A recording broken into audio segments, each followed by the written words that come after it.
Welcome back to Tech Tune-Up. I'm your host, Paul Meeks.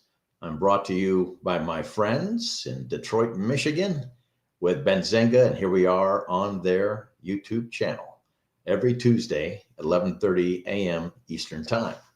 Also, my firm here in Charleston, South Carolina, Harvest Portfolio Management, where I am the Chief Investment Officer.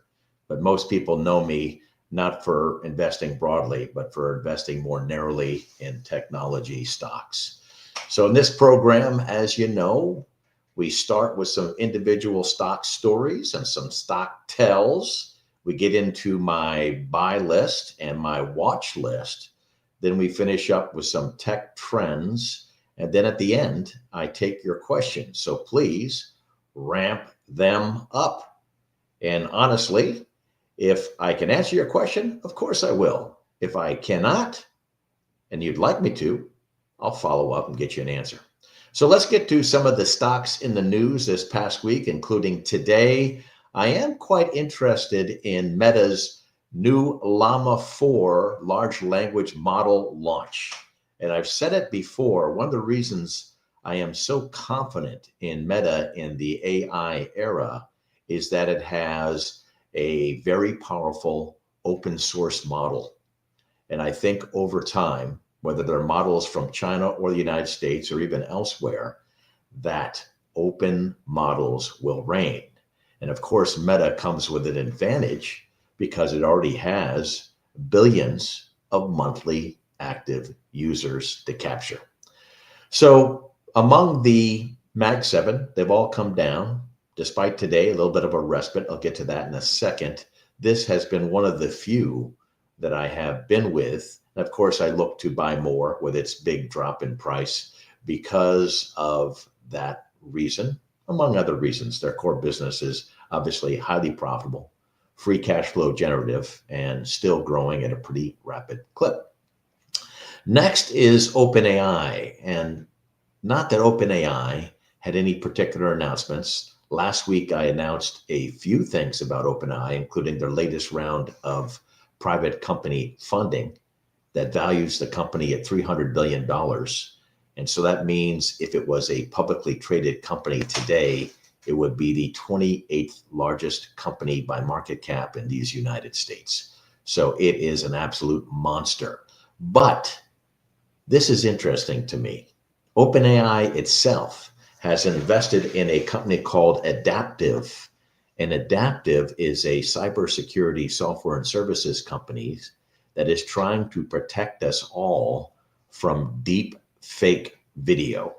I actually think that niche within cybersecurity will be really interesting, super profitable, super compelling. And as you may know, if you watch this program, I'm a finance and accounting professor here in Charleston, South Carolina at the Citadel, which is a military college. And I'm actually working with a professor and her team of master's students in our computer science department on the exact same technology. I think it's going to be great. You'll hear more about it. Next, Apple, as you know, but you really should be careful about this, is probably the largest, best known, most over-owned technology company in the United States that will get clobbered by these tariffs. I have seen bill of materials for the latest iPhone, and if they were simply to pass along the increased cost due to tariffs of their components, your high-end iPhone would go up in price by 30 to 54%. So if you think about that, the iPhone Max Pro 16 right now retails for about $1,199. That's on the top end. That's the highest tier. Think about it, an already expensive phone in an environment where consumer sentiment is souring and people will probably rein in their expenditures. Also, you take that phone up another $500 or $600. Wow. That's really going to impact Apple. And unfortunately, Apple had already had a problem before the tariffs and the increase in their cost of goods with their revenue growth. They really haven't grown their top line revenues for about 4 years running. So this is a body slam, I think, for Apple. And even though the stock is down considerably, it still may not be down enough. I've been talking about AppLovin, and I've been going against the grain on this stock, as you may recall, even though starting in late February, we now have 3 or 4 short sellers writing reports on the company. Now, they are not necessarily talking about or accusing the company of financial shenanigans, but how they may be ripping off their app store partners. But here's the interesting thing. Their app store partners are super sophisticated folks like Meta and Google. And even after these reports, because now we're well over several weeks later, you have a situation where none of those platform partners have stepped up and complained about these accusations and how they might be ripped off. And also you've seen no follow through by the stock exchanges or the Securities and Exchange Commission, who are well aware of these reports and accusations. So I don't think that this stock really turns around in a big way until they report their next quarter and they put some of those fears to rest and also show another meet and beat quarter and a good guide. But I'm sticking with AppLovin. It could be very interesting, and I'm sticking with the company despite some of the controversy. This is interesting today. There's a semiconductor company I poo-pooed for some time, but some people like it. The company is called Marvell. And one of the things that they did was not necessarily specific to Marvell itself, but a real tell. So these guys make semiconductors, and a portion of their business is semiconductors for automobiles. Now, they're spending more and more time on AI custom-made chips for the hyperscalers, but they have sold their business in auto to Infineon, which is one of the players in automobile semiconductors, obviously a European company. But the fact that they're bailing on that business tells me you do not want to be invested in these semiconductor and component companies that feed into the automobile industry. And that was the case even before the automobile industry got hammered by tariffs. So we'll see what happens, but it's a tell. I would stay clear of any of those related stocks, and I can name them for you if you like, until the smoke clears, because everyone knows that the automobile companies are getting crucified by these tariffs, maybe more than any other industry in the United States. TikTok, the president has kicked the can down the road for another 75 days to force TikTok to essentially divest its U.S. operations.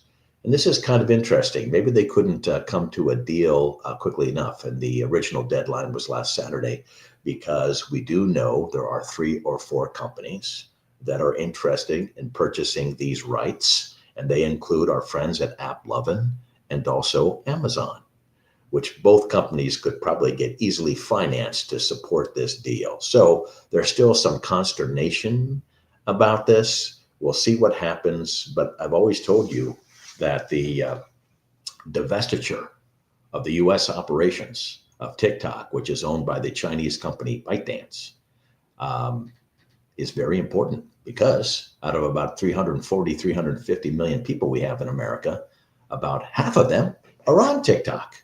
And millions more actually earn their living from monetizing their TikTok content. So it's a big deal. We'll see what happens. Kicking the can down the road for 75 days. So we won't hear more about this probably until we get pretty deep into the month of June.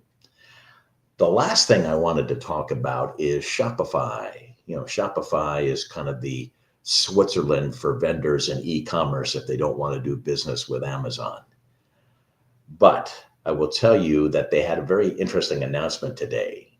They've told all of their teams that they cannot hire a single employee for any job that may, or in the near future, be replaced by AI. So this is a pretty well-regarded and fairly sizable tech company, essentially going to that, let's call it AI-only workforce, or AI most of the time workforce, but it's actually quite a big tell. And of course, we'll see what happens in times to come. So let's go into my stock list. So here, at least in recent weeks when I've been with you, I'm trying to highlight companies that I'm interested in. Those are in green to buy today. Yellow is my wait for a further drop in price opportunity, call them in my bullpen. And I'm also starting to share price limits because in this environment, you not only want a company that is going to rebound big when the market turns, and I don't think it's today, despite today's pop, we'll get to that in a second, but also you want to make sure that you squeeze as much of the downside risk as possible before you either buy a stock fresh or you add to an existing position. So here I am interested in Robinhood. I've talked about that before. I was telling you that I wanted to buy it at $33 to $35 a share at some technical support, and we're there right now. So I'm cool with it. I own a starter position from a couple of months ago. I may add to it here, but again, I'm also carefully watching the macro, because when the macro works against you in investing, the tide sinks all boats, at least to a certain degree. But I think among the pantheon of tech stocks, Robinhood is a better buy. My next one is T-Mobile, which I've owned for years, and I think it's a relatively defensive play. And right here at this level, I wanted to buy the stock at 240, 250. We're here now, and I think it's viable. So it makes the green team. And then I have a couple of defensive plays. Some are tech related, some are not, because yes, I'm in hiding. I'm on a buyer strike for most of the technology sector. I'll get more to that in a second. So I have bought, to play some D, some Duke, the utility company. In technology, I like the relative positioning and valuation of the ERP, Enterprise Resource Planning Software Company, SAP. And the other thing that I've done to play some D is I have bought positions in 3 different drug distribution companies. 3 different drug distribution companies. Biggest position is McKesson, MCK. The next one is Cencora, ticker symbol COR. And then you have Cardinal Health, CAH. And I like them in that order. McKesson, then Cencora, then Cardinal Health. And why do I care about drug distribution companies? Because they're defensive. That's why I care. So those are some ideas. You see the other stocks. I won't go through them here. We can always send you this list offline if you like, but these are my latest buy limits for these companies. And I have lowered some of these buy limits even since last week because the story has changed, unfortunately, material worse in the past week. So now let's finish up. And I want to spend more time than usual today on our tech trends.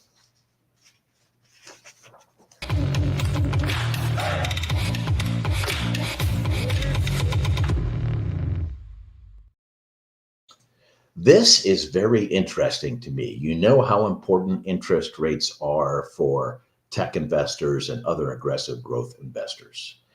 Because of the Trump tariffs, there is now a greater risk of a recession, at least according to some. And some people who are important have that view, and that is Jay Powell, the chairman of the Federal Reserve Board, who sets our monetary policy, that these controversy over the tariffs and the back and forth retribution, the longer it lasts, the greater the chance that we're going to spin into a recession. So hopefully this is solved quickly and Trump's very aggressive negotiating strategy works out. Because in the meantime, we have a potential stagflation situation where GDP drops, we potentially get to a shrinkage in GDP, which would be what we call a garden variety recession. And then we also have, if U.S. companies pass along their increased cost to the tariffs of their cost of goods sold to the retail prices for their customers, you should also boost inflation. And that is the worst of all scenarios. We call it stagflation. The last time we had stagflation was when I was in high school in the 70s. That tells you how long ago, at least stagflation to this kind of extent. So it looks like the Fed will remain on hold. They will not do anything with their benchmark interest rate at their next meeting. But the following meeting, which is going to occur on June 18th, the market is now looking for a 70% chance that the rate will drop at that meeting. So they're betting that the concerns at that time by the Federal Reserve Board will be more in favor of preventing a recession, thus allowing rates to drop, than continuing to fight inflation, which would require rates to rise. It is a real shift just in the last week, because last week there was a 50-50 chance or less that the Fed was going to do anything, even at that June 18 meeting. Now 70% of people are saying recessionary worries reign and rates will be headed down. I guess that's the only silver lining, that if the economy gets rough because of this controversy, that the Fed hopefully will rescue us by dropping the benchmark rate. But anyway, this stuff has become increasingly important and increasingly confused with stagflation, a combination of inflation and slow or even faltering GDP growth in the cards.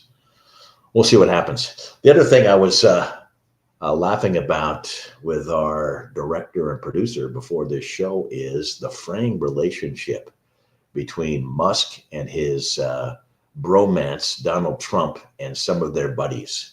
Have you seen in recent days the back and forth between Musk and Peter Navarro, who is Trump's trade czar and obviously is upfront and personal on all of the financial news outlets with the rah-rah for trading and tariffs?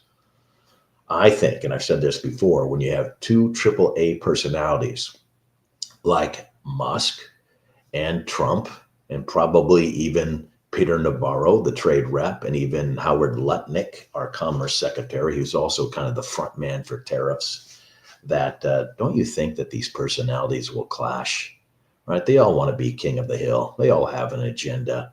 I think Musk is particularly spooked because since he's been in the service of the president, his wealth has been slashed, particularly with the drop in the market cap of Tesla.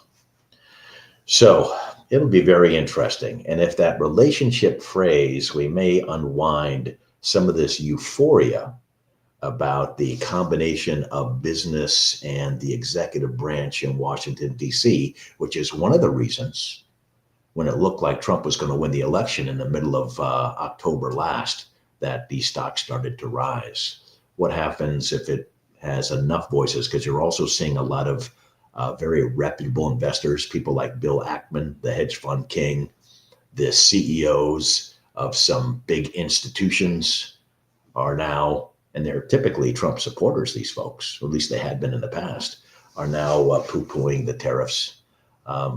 It could be nasty. It could be nasty. And remember, the support for the president, being the pro-business president, was really a big lift for the stocks, at least before inauguration. So we'll see what happens. It could be an absolute soap opera with all these clashing personalities, but hopefully it doesn't hurt us financially. Hopefully it doesn't hurt our portfolios, but it'll definitely be entertaining. These guys should have a reality TV show. So here's a couple of key stats. I think some of them might be exaggerated, but you should know the potential of this new regimen, where we are with this stagflation threat.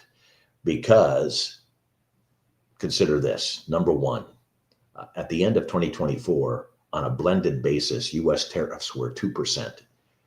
Now, if we enact these, we're going to go up to tariffs of 20%. The last time we were at that level, it ended super badly.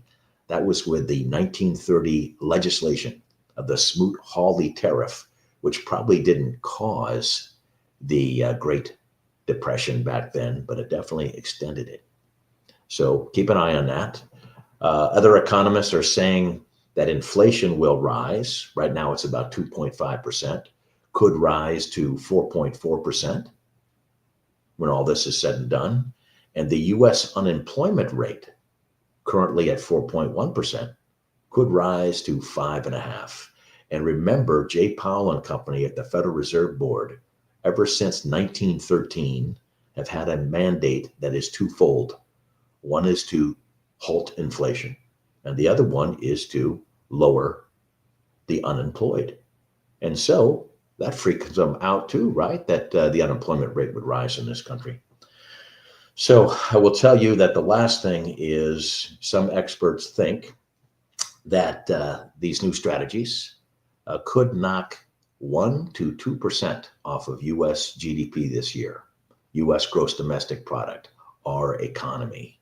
And the problem with that is, even before that forecast, the U.S. economy wasn't expected to grow much more than that, right? We were lucky to squeak out a 1 or 2% growth year, and now that might be reversed by these policies, which means you could go into a recession because that positive growth could turn negative.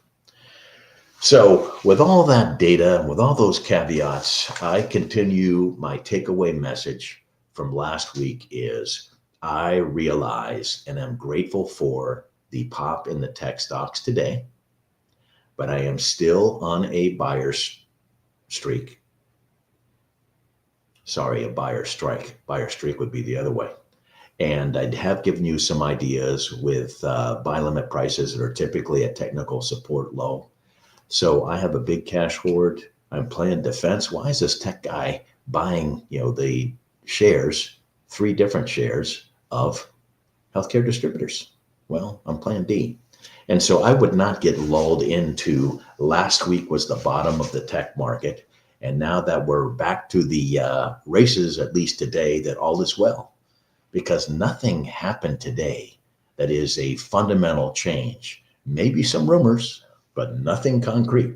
And so the scares that I outlined during this show remain.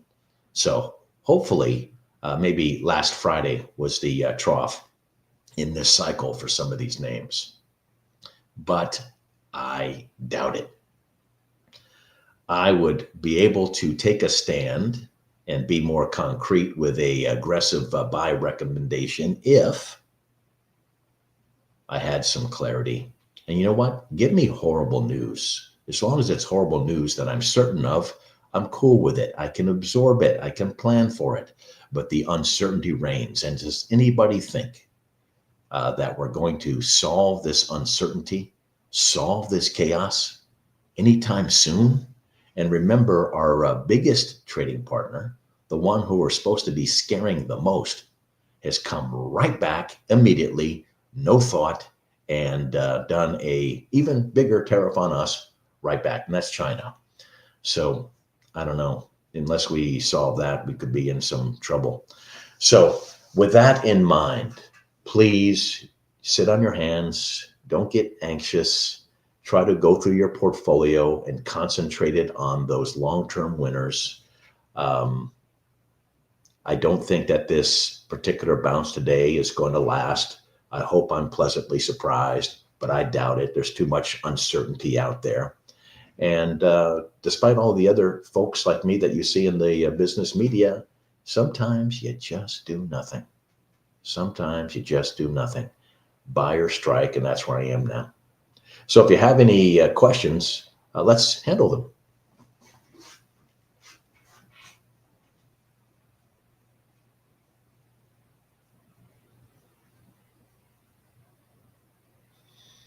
All right, guys.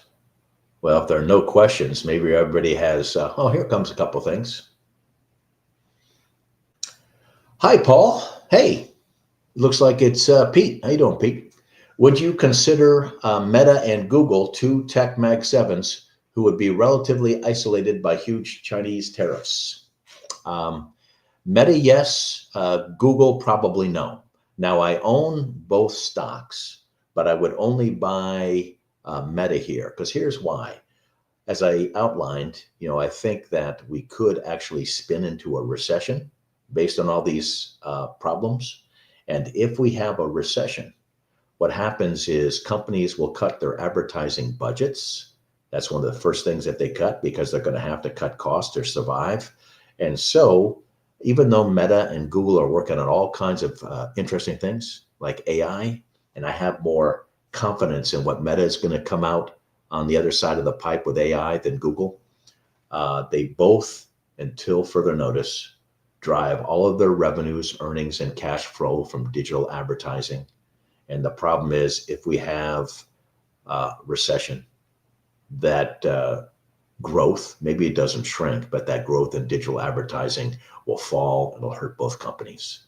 So I'm watching both to potentially buy more, but I would lead with Meta over Google.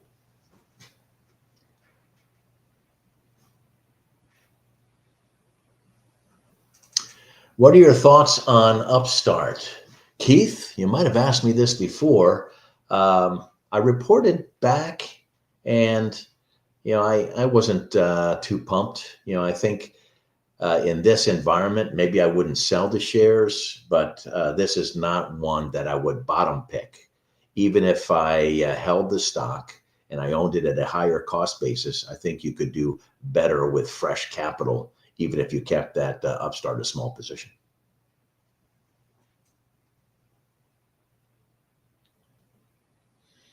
Hey, Paul. Hey, Mark. Microsoft AI sales 13 billion and spending 80 billion. That does not go unnoticed. So you, like others, are saying sooner or later, and it's not just Microsoft, right? All the hyperscalers, I think last year they spent together on AI infrastructure over 300 billion total. At some point, they're going to have to get a return on investment. Now, the problem is, yes, there are some cool technologies, particularly AI agents, and those will be implemented pretty rapidly. But I think that this is another year of where you're going to have to trust the, build it and they will come, field of dreams philosophy, because this is another year of more large language model building and more inference training on those models.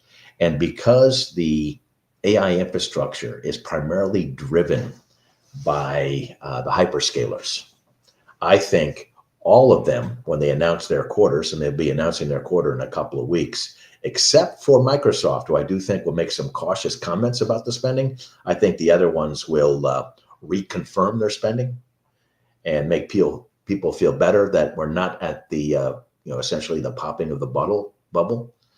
And so this will be good, I think, for these companies to say it, and particularly for the companies that benefit, like Nvidia, to hear it. I do think Microsoft, who has some troubles, one of the problems with Microsoft is they're now several years into Copilot. They have it on, their Office 365. And recently, and you probably saw this too, they were forced to essentially charge us for Copilot. And it was kind of a sneaky way. You get Copilot with your operating system upgrade, but you got to pay more for it, even if you don't want the feature. So to show you that how desperate they are to drive some Copilot growth, and it's not been a short trial. They've had Copilot available for a couple of years now. Nobody seems to give a shit. And so I worry among the Mag 7 about Microsoft, maybe even the most. Of course, the stock has already been clobbered. If you own it, I would hold it, but I would not buy Microsoft here because they're the one story that is showing some fray, and it's not just the AI piece. They've seen a slowdown in other aspects of their business. So I actually believe that AI will have some legs. I still have a very big position in Nvidia. Haven't had the balls to buy more, but I plan to. And I'm hoping that the AI infrastructure theme is confirmed by all but Microsoft between now and the next 3 or 4 weeks, because that's when companies will be not only reporting their results, but giving guidance for the next quarter. And these hyperscalers will be asked on these quarterly conference calls to confirm their AI infrastructure budgets. I expect most of them will do that. But that's a great question. Been freaked out by Microsoft myself. Which of the Mag 7 Big 7 stocks do you feel are least vulnerable to Trump's trade war? All of them are going to get bit in the ass one way or the other. And the previous question about Meta and Google maybe being isolated is true.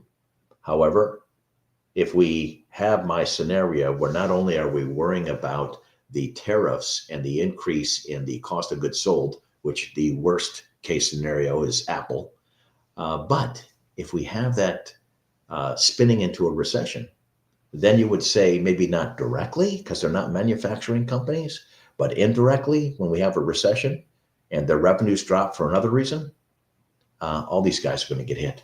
But yes, the manufacturers, particularly Tesla and Apple, are the biggest victims directly. But if we have a recession indirectly, let's face it, they're all going to see some pain. What's your take on SoFi versus Hood? I know both companies pretty well. And actually, you've seen that I've had Robinhood on my buy list. So that is my preference. There was a negative note from somebody on the street today with a be wary of Robinhood. Yeah, I mean, think about Robinhood. One of the reasons you own the stock is it is a bit of a crypto play, and crypto is so volatile. And there's other things. What happens if the retail trader goes home and hides in a bunker and no longer trades on their platform? But between those two companies, I'm still willing to make a bet on Robinhood over SoFi, and actually Robinhood over most companies on my tech list. That's why you saw it a few minutes ago on my roster. So you guys, with that, thanks for your questions. I was not embarrassed by sitting here looking at a camera and having no questions. But again, please heed my warning, or at least consider what I said about the continued buyer strike. We all are champing at the bit to hope that this big pop in tech stocks today is going to be extended and we'll recover all those losses that we had last week. I do expect to have a little bit of bounce on a company-specific basis as they confirm their quarterly reporting and also guidance next week. But that's not coming for a few more weeks. And some companies will disappoint. Hopefully we stay away from those. And some companies will upside surprise. And that will be the next leg, because that'll be a leg based on fundamentals, not on geopolitics and today's latest rumor. So with that, stay with me in times of turbulence, and I will see you next Tuesday.